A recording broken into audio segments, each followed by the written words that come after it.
আব্বু, মাদ্রাসায় কোরআন মুখস্থের জন্য কিছু বই কিনা লাগবে, আপনি কি টাকাটা এখন দিবেন?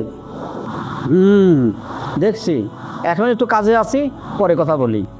শাওন, তুই তো শুধু মাদ্রাসায় বইয়ের কথা বলিস। আব্বু, আমি যে কালকে একটা ফোন দেখলাম, ওই ফোনটা আমার কিনে দিবে না? হ্যাঁ হ্যাঁ, আরে বাবা দিব, সবই তো তোমার জন্য।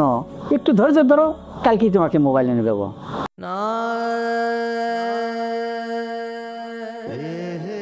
আব্বু, মাদ্রাসার বইগুলো কিন্তু খুবই জরুরি। হুজুর বলছে এই বইগুলো না হলে আমার মাদ্রাসাতেই যেতে দেবে না। আরে বললাম তো, দেখছি। আর তুই কি আমার মাথাতে খাবি? যা মাদ্রাসায় যা, দেবো যা। শাওন, তুই তো বড্ড বেশি চিন্তা করিস। তুই শুধু বই নিয়ে পড়ে থাক, আব্বু ম্যানেজ করবে ঠিকই, যা।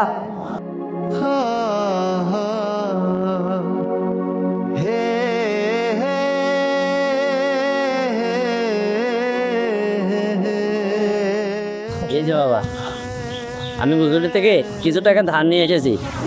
হুজুর কাছ থেকে টাকা ধার করলো তুই? কত কমি টাকা দিতে চাইনি? তাই কিন্তু তোকে আমি টাকা দিতাম, তুই হুজুরের কাছ থেকে টাকা হলস করলি কেন? হ্যাঁ, তুমি তো বলছোই কালকে টাকা দিবে, কিন্তু তো তুমি তো ভাবো তোমার হারুনের জন্য খালি।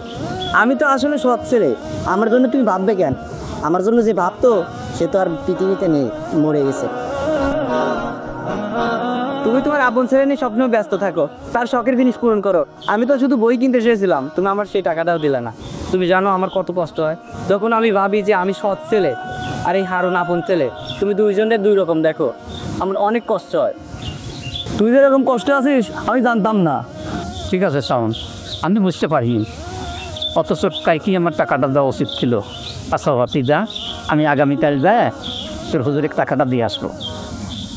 আসলে আমি তো চাইছিলাম আমরা সবাই মিলে একসাথে থাকি, কিসের সৎ কিসের আপন, আমরা সবাই এক। বাবা, আমরা সবাই এক। তুই এটা কোনোদিন মনে করিস না যে আমরা তোকে সব ছেলে মনে করি, বা তুই আমার পর। যা বাবা, হ্যাঁ হ্যাঁ, আচ্ছা আসো।